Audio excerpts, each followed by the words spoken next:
welcome back. In case you're just joining us, let's get the show running. Isaac Okorafor is joining me right now. He's the Director of Corporate Communications Department at the CBN, and Kofo Alada, who is the Director, CP, the Consumer Protection Department. Welcome, gentlemen, to the show. Thank you, Nancy. Thank you. It's my pleasure to be here. Nice to have you. What a day to have both of you. Let's get started. Let's get the issues. The circular was released on Tuesday. Yes. I don't want us to go through all of that because I think Nigerians do know what your policy is about right now. But let's go to the issues or the nitty-gritty. A lot of people have said that the central bank has been so insensitive, bringing out this policy at a time when we are just getting a lot of, stuff around our monies. FIRS is on one part, taxing online transactions, increasing proposed increase of VAT and all of that. Just talk to me about why all this? I don't know the cashless policy thing has started since 2012, but Good. yes, but why? Good. You will recall, Nancy, that at the time we suspended part of the cashless policy when we realized that the technical requirements like POS and networking and all that still had a bit of problems. So we had to suspend it and to wait until there are improvements. Now we believe there are improvements, and you should remember that the reason why we started these cashless policies, like you rightly pointed out in 2012, was to ensure that our payment system was modernized in the context of the Payment System Vision 2020. Abroad, other economies have done that, and they are beginning to reap the benefits of lower costs and efficient payment systems. And so we suspended it, but now we feel, yes, this is the right time to go for many reasons. First, we have opened up the place. We are deepening financial inclusion.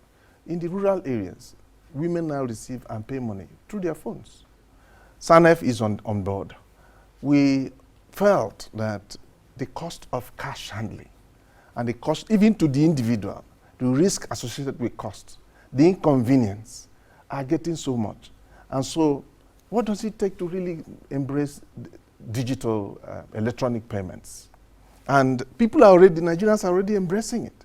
And so we felt we needed to discourage the excessive use of cash and to promote electronic payments so that Nigerians will get the benefits of it. I said it earlier. Remember when we started the mobile telephony in this country? My first telephone was 72,000, and it was mostly the SIM card. Today, the SIM card is worthless. The cost of telephone has dropped to the barest minimum, such that over 115 million Nigerians have telephones. So what we are trying to do is to even promote financial inclusion instead of against it, now, like people are saying. Okay, let me come to Mr. Alada. Since you're saying you're trying to promote financial inclusion, but on the other hand, it also looks like you're discouraging financial inclusion in the sense that too many charges discourage savings, as it were. And I want you, Mr. Alada, to also speak on the issue that our country is still a cash-based society, however you look at it, because a lot of people will still want to prefer, just give me my cash first, make I take IC and first. Do you understand? Unlike paying with your cards and all of that. For retailers, for example, supermarkets, that of course they have POSs and all of that, but they still handle cash. Right. Isn't it a way you are taking from this hand, you are also saying, I think we need to put this in context. So don't let us forget the fact that it is not every naira that you deposit in the bank that will attract charges. We have said for individual, it is anything above 500,000. And let's put it out there that for those people in Nigeria who do businesses above 500,000 in their banks, they represent less than 5% of banking public. We have 95% of the banking public having account balances below 500,000. According to your data? According to the data. So it's our expectation that the people that we even want financially included actually belong to this lower rung of the ladder. So what you're saying is that people that will be financially included don't have half a million. They may not be doing up to 500,000. Also, You'd also recall that in order to even deepen financial inclusion, we have also introduced tiered KYC, which we'll be talking about later. We've made it so easy to open bank accounts now. For these people, they are not, our data shows that they will not be caught in this. Then let me just quickly say this. We are not discouraging. If we quickly extrapolate this, take, for example, an individual, a retailer that we're talking about here. It does business about 600,000 naira daily. Its turnover daily is 600,000. It takes this 600,000 to the bank. It will only be charged on the 100,000. You know, and we have said, for this 100,000, for this 600,000 you are depositing, you only pay 2% on the 100,000, which is how which much? is 2,000 naira. Which is so a lot of money, assuming this retailer does business every day, let's say 30, assuming 30 days, you know, the banks are open, let's say the banks are open for 30 days. So this person will only be doing about 60,000 on a turnover of 18 million. So you can see that this is like a scratch. We're not saying that cost should come in just like that. What are we looking at? That this cost is necessary to actually as a disincentivize cash transaction, because we have seen the benefits that it will accrue to businesses and individuals if they go the other way, security and the rest of them. You know, and again, what is Nigerian gain at the end of the day? It is expected Nigeria, we're seeking to move into the Committee of Nations that deal electronically in, you know, banking, the bank electronically.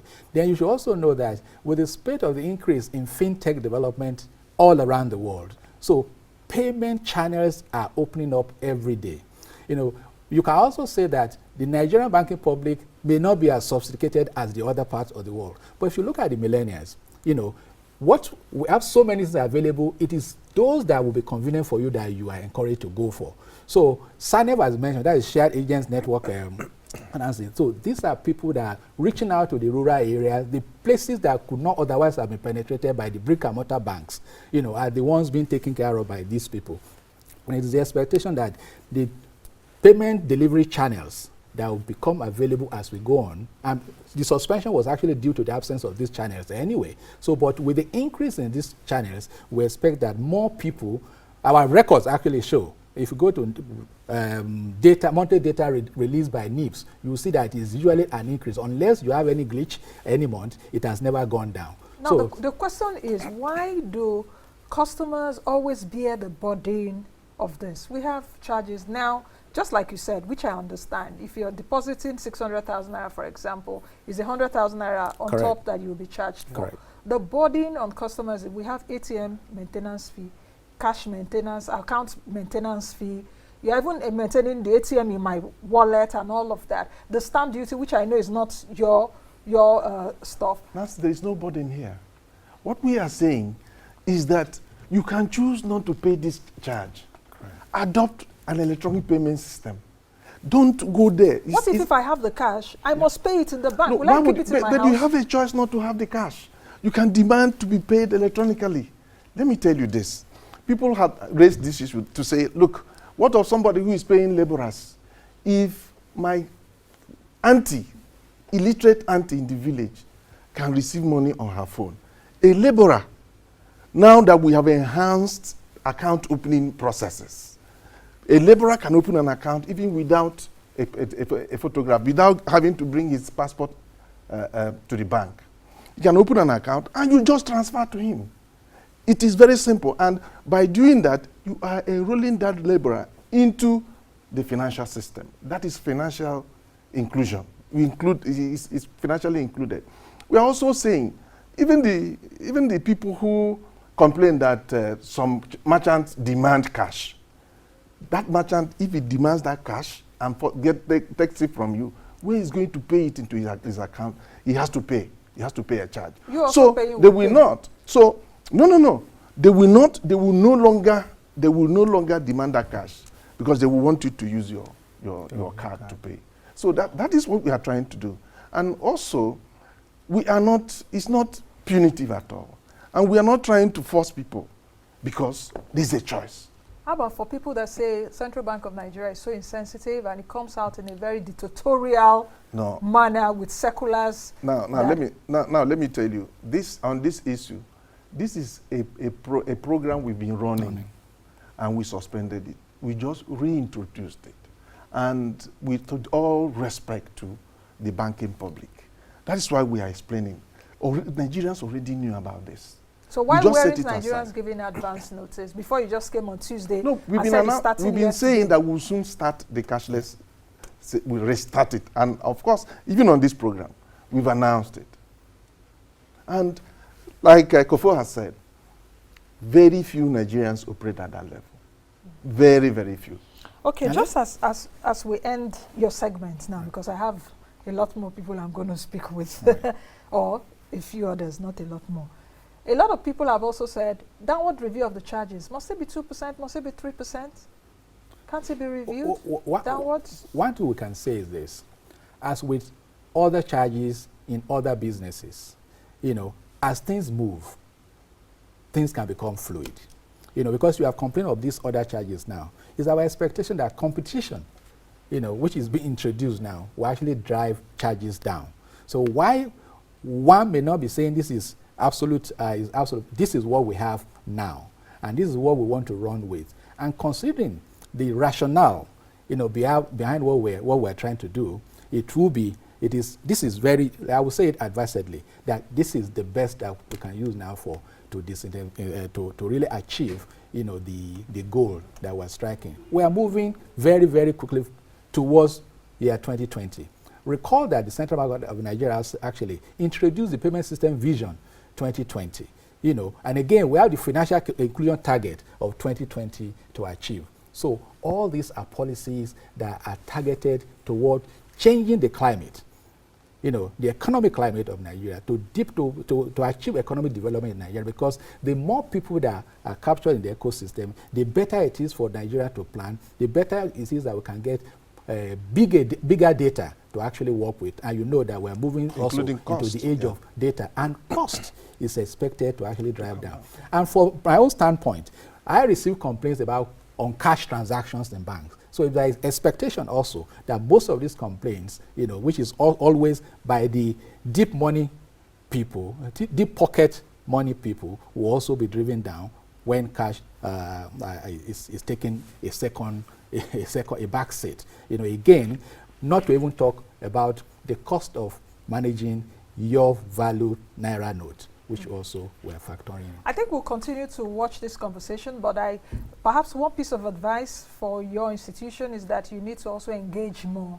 That's what we've started. With Nigerians, because this has brought a lot of backlash. A lot of people will have said, in fact, I will break my money into 2 3s. I'll take 300,000, I'll take 300,000, and all of that. Because even as the institution is getting supposedly smart, people are also perhaps getting smarter. So I wish you both well, and thank you for speaking with me very quickly this morning. Thank you.